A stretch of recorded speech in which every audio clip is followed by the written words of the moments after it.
Welcome back, GBA fans, to your weekly recap where we summarize the results and key moments from the last week of the GBA to get you all caught up for the upcoming weekend action. My name's Gym Leader Geo, and joining me for this Week 5 recap of GBA Season 10 is the one and only Randy HLD, baby. Thanks a lot, Geo. Welcome back, GBA fans. I've been off for a couple of weeks, but we are back to recap a lot of the exciting games that happened this past week in the halfway point of the season of GBA Season 10. We've got your recap and key plays lined up for you all to decide which games you want to recap first in case you guys missed any of the action. So without further ado, let's just jump right in. First on screen, you will see the updated standings on all the action that happened this past week. Leading the way, we have the Bullet Punch Club, Uzi's Bullet Punch Club at undefeated 5-0, but on their heels are the White Hot Playmore Esports squad, who dropped the first game of the season but have come away with 4 straight wins after that. And then we have 4 teams that are kind of sort of tied for 3-2 with the Nordic Empoleon, Chicago Dragapult, Atlanta Victinis, and the Wolverhampton Weaviles. We have 3 teams at 2-3, the Borussia Donphan, Edmonton Coilers, Calgary Flamethrowers, and then finally we have the San Francisco Arcaniners, Copenhagen Sawsbucks, who picked up their first win of the season, by the way, and the San Diego Snugglers. So halfway point of the season, this is where we stand. There's still 5 weeks to play. No one's technically safe mathematically, so there's still a lot to play for, especially the teams who are at the bottom. They can very well be in the race. Top 6 seeds make playoffs, so still a lot to play for. If you guys are not following the channel, or if you guys are not part of the fan server, make sure you guys access those links in the description and keep up with the action. The playoff race is officially begun. We are at the halfway point, so make sure you guys stay locked in. It's gonna be a heck of a ride. So let's go ahead and jump into the individual games. Kicking things off, we have Goldoa's New York Empoleon traveling to play Just Weavile's Wolverhampton Weaviles, and 2 very different play styles. You got Just Weavile's hyper offensive style against Goldoa's sort of bulkier, balanced sort of build / play style. And early on, I think Goldoa got a little bit of momentum with the poison on the Great Tusk, which ended up being pretty crucial later on for a reason I'll explain a bit later. But the Scream Tail on Just Weavile's side proved to be a really cool sunsetting slow baton pass set, paired up with a Choice Specs Walking Wake, which was able to just absolutely dish out insane damage with Photosynthesis, Specs, and Hydro Steam in the sun. And with that, Goldoa was forced to sack Overquill and ultimately sack Florges to it as well. But in between that, we had Scream Tail taking a huge Bitter Blade from the Choice Scarf Ledge in the sun, keeping it very, very low. And by getting it that low, Scream Tail wasn't really able to do anything else for the rest of the game, and it proved to be just an extra sack for the late game. But the big turning point of the game probably was when the Choice Scarf Ledge revealed to be Terra Fairy and was able to revenge the very dangerous Choice Specs Walking Wake and able to take it out. And from there, Just Weavile would not give up though. He would run his Iron Leaves into the field, set up a Swords Dance, and go for the +2 Terrafire Blast attack onto the Zapdos. But Zapdos was able to tank it, throw out a T-Wave and a Hurricane. And from there, with the Scream Tail already low, the Iron Leaves, a Fire type, a Frostmoth in the back, which is 4 times weak to Stone Edge, a very low Great Tusk with Poison, Garchomp actually was able to come in and pick up 5 KOs to clean up the game, giving Goldoa a 3-0 victory on the road. Both coaches finish at 3-2.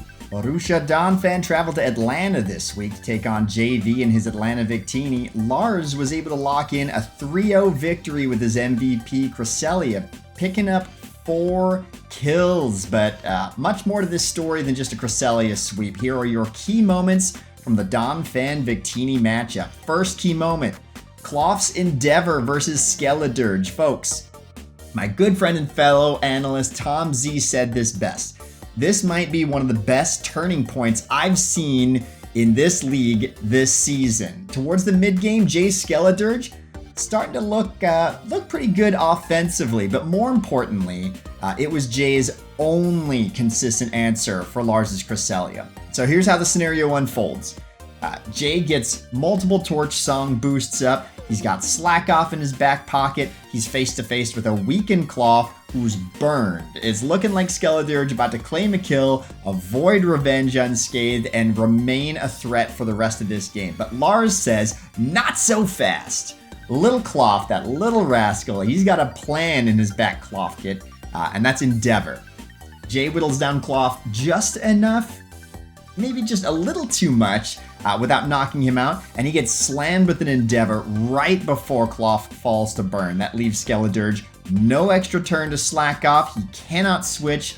He's ready to be revenged. This play alone turned Jay's win condition and Lars' biggest barrier to his victory into total death fodder. Huge key moment for that game. Let's talk key moment number 2.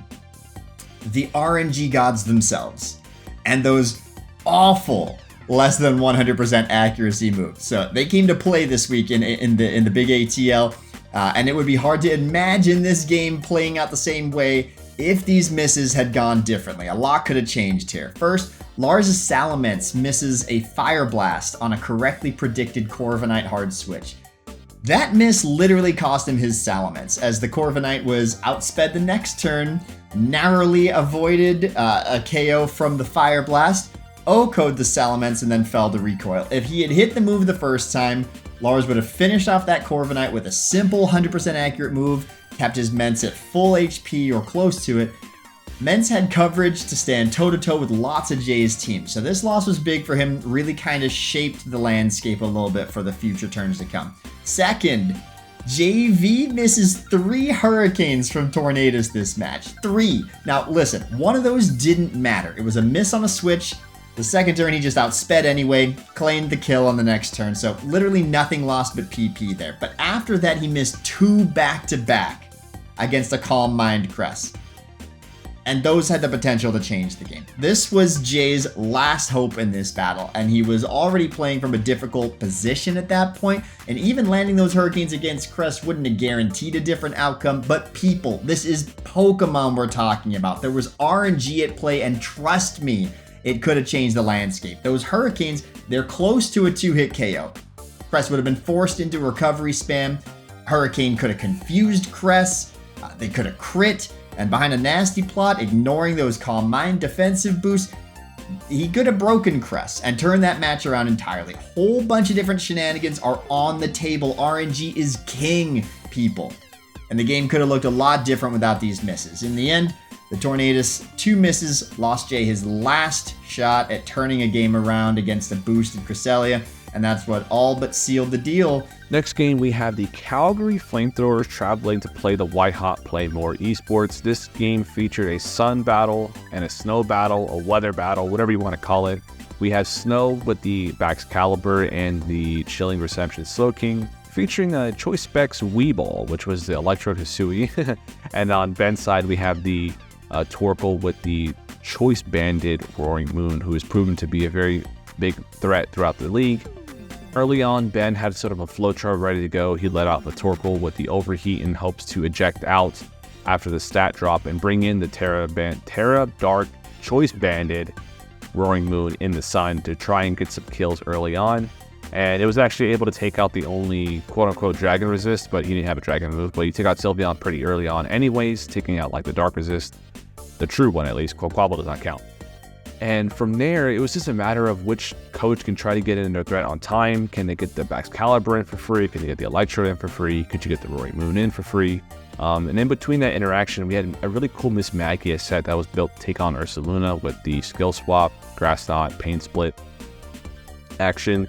And upon catching Ursaluna with the Grass Knot and forcing it out early on, Ursaluna wasn't really able to get much momentum going throughout the game. After that, Dockspud and Slowking were kind of just feeling each other out, trying to get the correct momentum going. Ben would make a good call on the fast Chilling Reception and Trick Room and catch the Ursaluna with Body Press, essentially just rendering it useless as it came down to just one turn of burn before getting knocked out.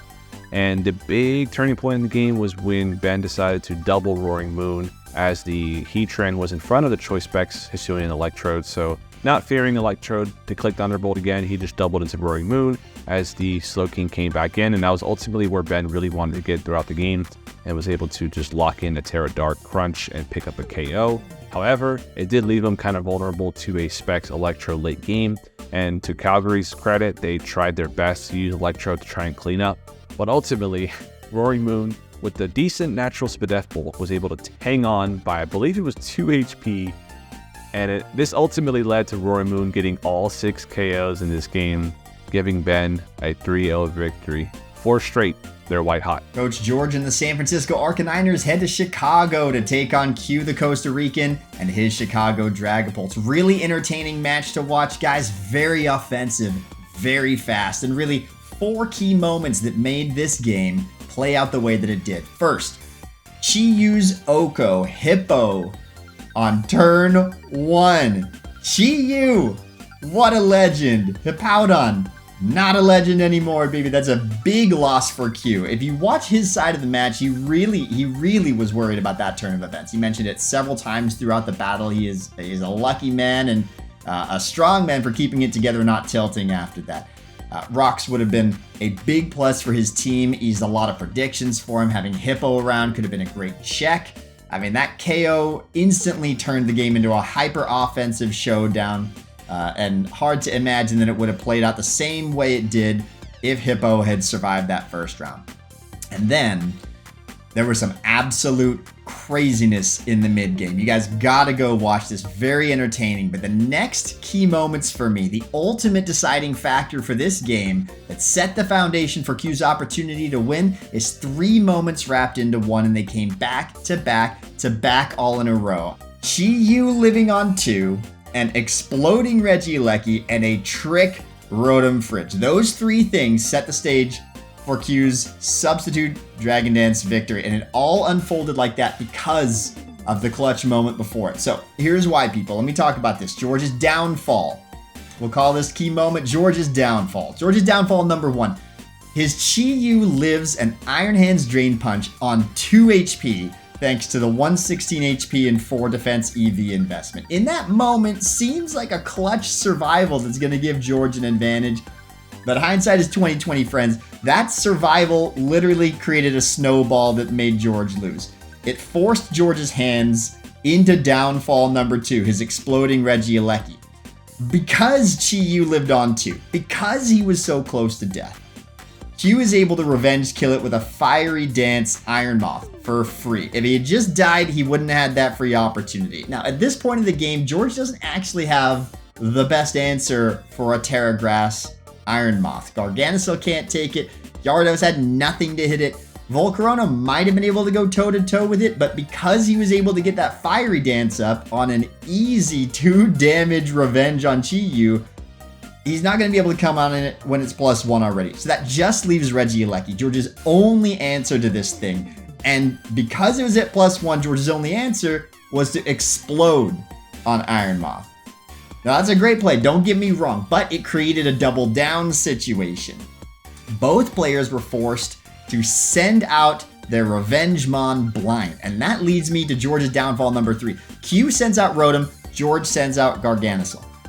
This face-off is exactly what Q needed, and it wasn't likely to happen without a blind send-out like that. Garganacl's only attacks EQ and Salt Cure. He needs EQ for the Dragapult, he needs Salt Cure for the Rotom. He's forced to Salt Cure the Rotom, who tricks him a Choice Scarf, and thus, the great key moment trifecta is complete. And that, my friends, is because Salt Cure was not enough to break Dragapult's sub. So, Garganacl stays in, ultimately takes out that Rotom, Revenge Dragapult comes in, Garganacl's locked into something that won't break a sub because it got tricked by a Rotom that he wasn't supposed to face, because he had to send out blindly after a double down, because he was forced to sacrifice a Mon to take out a +1 Iron Moth threat that was only +1 because his Chiyu survived on 2. Ladies and gentlemen, it's a crazy turn of events. Q saw that opportunity and he took it. 2-0 victory to the Dragapults. Next, we have the Edmonton Coilers traveling to the Bullet Punch Club. Now, this matchup was very, very tough on paper, but Edmonton brought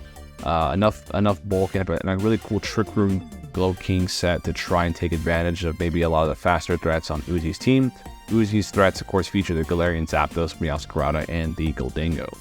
Early on, there was some early momentum for the Coilers as Rotom Cut was able to get a paralysis on the Uxie, and it actually got fully parried multiple times to prevent Uzi from getting a slow momentum on his end. And Edmonton was actually able to set up their Galarian Slowking with the Trick Room. However, he did misclick in front of the Gholdengo Trick Room again, giving Gholdengo a free turn, in which Uzi was able to go for a nasty plot, and then after that turn, the speeds were back to normal, so Gholdengo was free to just claim 2 KOs pretty early on. And from there, being down 4-6, it was kind of tough for Edmonton to battle back. Meowscarada and Gholdengo were just able to break through a lot of Edmonton's team. He didn't have enough sacks to those two, and of course Galarian Zapdos was still in the back chilling. However, Coilers would not give up as the Terra Ghost Iron Valiant was able to eventually knock out the Gholdengo, and they were definitely playing towards trying to chip away at the Clodsire, the Uxie, and eventually even the Meowscarada as well, in hopes to potentially clean up with some Shadow Sneak stuff, but ultimately getting down 2 Mons early on, an unfortunate misclick, it just wasn't enough for the Coilers to come back. Uzi takes the commanding 4-0 win, and they stay undefeated. Frosted claims their first win of the season with this clutch 2-0 victory. Copenhagen Sawsbucks over the San Diego Snugglers. That could really have gone either way, guys. This is lots to play in this match. Absolutely chock full of key decisions, bribery, and scandal. Let me break this one down for you with your key moments from the Bucks-Snugs matchup. Key moment number 1. Frosted's Talonflame took a bribe from D.Rey's front office in what analysts are calling Burngate 2023, people. Someone slips this little bird, maybe a puffin, and says, hey, maybe your flame body doesn't activate this match, Let me explain what I'm talking about here. Annihilate dodged, I want to say, 1 million flame body burn attempts. Frosted said it best in her video. How many hits did it take to get this thing to proc? What are the statistics on this? Don't worry, Frosted, I got your back on this one. It was 7 total hits before flame body finally procced. And the likelihood of it taking that many hits is 8%. So extremely lucky several turns by D.Rey, and a really hilarious bout of bad luck for Frosted that did ultimately end with a burn, and thankfully it did. Just one more turn of no burn, and Frosted would not have been able to take down the Annihilate. So while Burngate 2023 resulted in a bunch of hilarious turns, D.Rey ultimately wasn't able to capitalize, and the eventual flame body burn did halt his sweep attempts in their tracks with his deeply bulked up Annihilate. And as if one giant scandal wasn't enough for this battle. Key moment number 2, and this one's a killer. It's another scandal. It's EVGate 2023. Yes, ladies and gentlemen, you heard it here first. 2 scandals in one battle. You gotta check this one out. It's our key moment number 2. EVGate 2023, D.Rey's Iron Jugalis having incorrect EVs and proccing his booster energy for special attack instead of speed. It was prepped for the speed.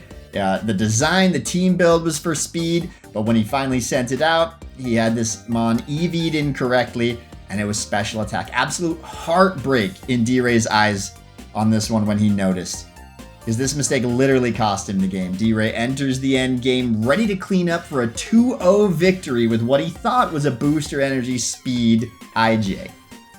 With a speed boost, he had 100% accuracy Earth Power, ready to claim 2 kills on Frosted's Iron Bundle and Diancie.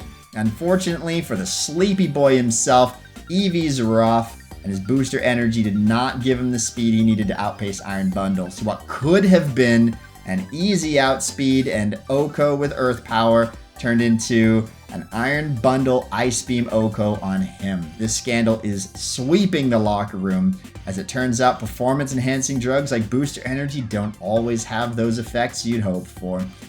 In this case, quite literally cost him the game. 2-0 victory for Frosted and the Sawsbucks, who prepped extremely well, played perfectly to keep herself in the game all the way to that deciding moment in those final turns. That concludes the Week 5 recap of GBA Season 10. Again, if you guys want to watch these videos, make sure you check out all the coaches and their videos from last week, and stay tuned for further action. Again, we're only halfway through there, so the playoff race is going to heat up. Make sure you guys are locked in. It's going to get crazy. It is going to get crazy. So thank you guys all for watching. We'll catch you guys next time.